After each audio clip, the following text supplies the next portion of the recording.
चलिए बच्चे अब हम अगले क्वेश्चन की ओर बढ़ते हैं। ये एक बेहतरीन क्वेश्चन है बच्चे, प्रीवियस ईयर हमारे पास में। ये कह रहा है if 1 0 of the polynomial a square plus 9 x square, देखो बच्चे देखो यहाँ पे fx is equal to a square plus 9 into x square plus 13x plus 6a is reciprocal of the other. अच्छा 1 0 is reciprocal of the other, then find the value of a।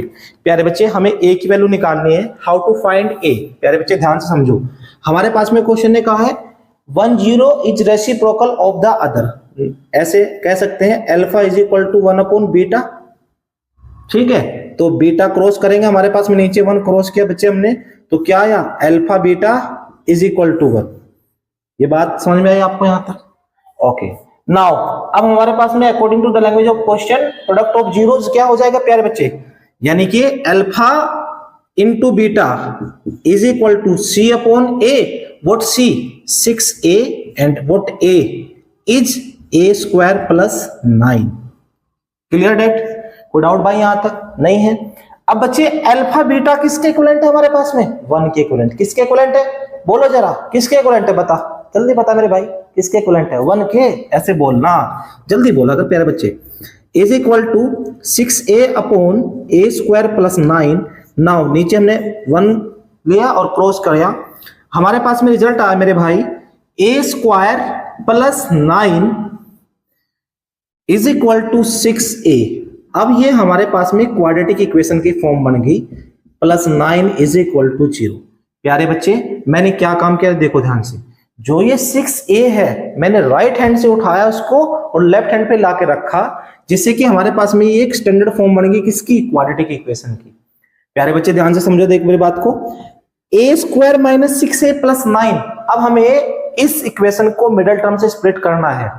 हमें 9 के ऐसे factor करने हैं जिनको product करने पर 9 आए और ऐड करने पर 6 आए। तो 3 इंटू 3 9 और 3 प्लस 3 6। ओके वेरी गुड, बहुत अच्छे प्यारे बच्चे। मैं इसको बोलूंगा a square minus 3 plus 3 into a plus 9 is equal to 0। Sure? Then after that भाई a square minus 3a minus plus minus 3a plus 9 is equal to 0। Clear? कोई doubt है यहां तक? नहीं है। ओके ये हमारे पास में फर्स्ट पेयर हो गया मेरे भाई, ये लास्ट पेयर हो गया।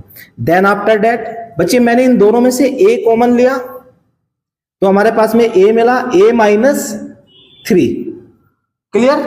अब हम यहां से क्या कॉमन लेंगे ताकि इस ब्रैकेट के अंदर भी जो नंबर यहां पे बना सेम नंबर बनना चाहिए। देखो यहां पे प्लस का 9 है, अगर मैं प्लस 3 कॉमन लूंगा तो प्लस का 9 प्लस 3 आएगा। यहाँ पे हमें चाहिए क्या? माइनस 3, तो इसलिए मैं माइनस का कॉमन ले रहा हूं। माइनस 3 कॉमन लिया मैंने यहां से। तो बच्चे माइनस कॉमन लेने से फायदा ये हुआ, जो नंबर नेगेटिव था वो नंबर पॉजिटिव हो जाएगा और जो नंबर पॉजिटिव था प्यारे बच्चे वो नंबर नेगेटिव हो जाएगा। अब देखो भाई ध्यान से, मैंने 3 कॉमन लिया नेगेटिव, प्यारे भाई a माइनस 3 हो गया इज इक्वल टू 0। मेरे भाई मैं दोनों में से फिर से कॉमन ले रहा हूं, हमारे पास में a minus 3 and a minus 3 is equal to 0। Then after that a minus 3 का होल स्क्वायर हो चुका हमारे पास में इज इक्वल टू 0। हमने इसको फिर से, मैं यहां पे कर रहा हूं भाई, मैंने फिर से कैलकुलेट करा। अब a माइनस 3 का स्क्वायर अगर 0 के इक्विवेलेंट है, मैं इसका भी स्क्वायर करूं 0 का कोई फर्क नहीं पड़ेगा, स्क्वायर से स्क्वायर कैंसिल आउट हो गया। तो मेरे भाई a minus 3 is equal to 0 and a is equal to 3।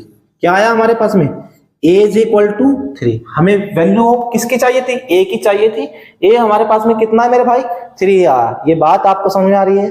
चलिए अब हम अगले क्वेश्चन की ओर बढ़ते हैं, तब तक के लिए थैंक यू।